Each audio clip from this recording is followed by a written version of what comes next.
Hello, hip chicks. I've been asked this question more times than I can count. Can you close a tube of caulk and reuse it for another project? Well, let me first start off by saying if you've not seen my video on how to properly open a tube of caulk, make sure that you go to the link and you click. That video has over 300,000 views. Like 1,000 people a day have been tuning into that one lesson. So make sure that you get to see that. And subscribe while you're here because it's very practical DIY things that I share. So to that question of can you reuse a tube of caulk? The answer is yes, if you do three things. So the first thing is that you close it properly when you're finished. And I'm going to show you the right techniques. The next is storing it and then respiking it. Now, when it comes to closing tubes of caulk, I have seen people over the years, including my own father, take a big nail, big chunky nail, and shove it down into the nozzle and toss the tube aside. The problem is that the air can still get in there, and now you've got a nail that is starting to rust inside your tube of caulk. So the tube doesn't seal properly, and when the caulk comes out, it's discolored.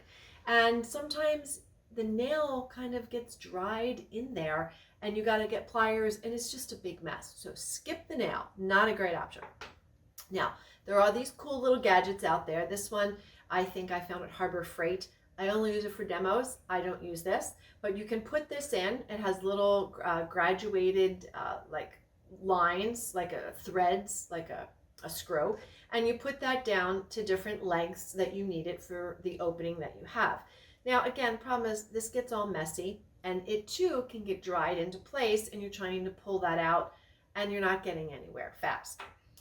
Now, the company DAP that makes most of the great caulk products out there also sell DAP caps. You can buy those in the aisle at your home center. But this is my hack. This is the $1 million tip right here, is use an electrical cap. Basic electrical cap. You want to use the big ones. I like the big blue, as I call them. And they go onto your nozzle and they twist. And the metal threads that are inside this cap are fantastic at grabbing the plastic. So now you've got it on snug and firm. It's virtually airtight and you can take it off. And you're not trying to pull something out because the the caulk or the adhesive, even if you're using adhesive in a tube, is not stuck to whatever you've put inside the nozzle. Electrical caps are the way to go. If you don't have any of those handy, you can take a plastic bag, put it over the nozzle, and then use some rubber bands across the top. Now, these are simple, easy ways. The idea is that you want to be able to make that caulk last so that you can use it again for another project. I used a tube on the weekend for a custom building project for carpenters, painters caulk for some woodworking. And I think I've had this tube for like 6 months and it's still going. So if you use these tips to properly secure it, basically get some electrical caps, you will get that tube to last for you. Now, the other thing is about storing it properly. So this means not in your garage, not in a cold or hot space in your house. It should be in a climate controlled space. Another great tip for storing them is to take a wine box, okay, where you have all the bottles. Just go to the liquor store and ask for a carton. And then you can drop the tubes into your wine box. And what I then like to do is take a Sharpie and I will write right here on the top of the tube that it is white or almond, bath or exterior, whatever the type is, so that I don't have to pull all the different tubes out of the wine box to see which one I need. And lastly, make sure you check the expiration dates. A lot of folks don't realize that there are dates on your caulk. Now, not every brand does that, but many of the brands have an expiration date, so be sure to check. And lastly, when you are ready to reuse that tube of caulk, and it has been a couple months, even sometimes a week, just because it's sat, you will have to re-spike the tube. That means you have to spike the nozzle to get any of the dried, clumped up debris out of the nozzle. We've all remember you take a tube or a bottle of Elmer's glue, right? And there's some dried up stuff at the end, and you're getting a paper clip or whatever to try and loosen it. Same idea.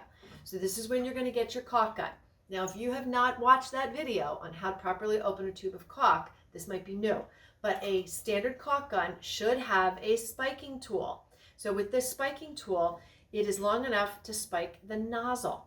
So I can take my spiking tool and put it back into the nozzle and pierce it a couple times until you get some of the fresh product out and you know that you've gotten past any of the debris or clumps. Now, when you go to throw this back into your caulk gun, you might find that it's a little sluggish and you've gotten some dried up stuff in the narrow part of the nozzle. So you may have to take it back out and respike it, but it's doable, it's easy. If you're really stuck, you can cut the nozzle open just a little bit wider to let the dried up part kind of pass. So I hope this was helpful and that you get to reuse some of these products. I know they're only $8 to $10 a tube, but you don't want to be throwing away money. So that's what I do, is save you money, stress, and time. Now make sure that you click on the link above. You can go over to my tub tutorial if you have a bathtub that you need to caulk. And always go over to my website. Right now, go to my website, join the newsletter, and I will send you an 8-day scavenger hunt where I send you to find some interesting things around your house so you get to know your house better. Thanks for tuning in, and make sure you subscribe, and I'll see you next time.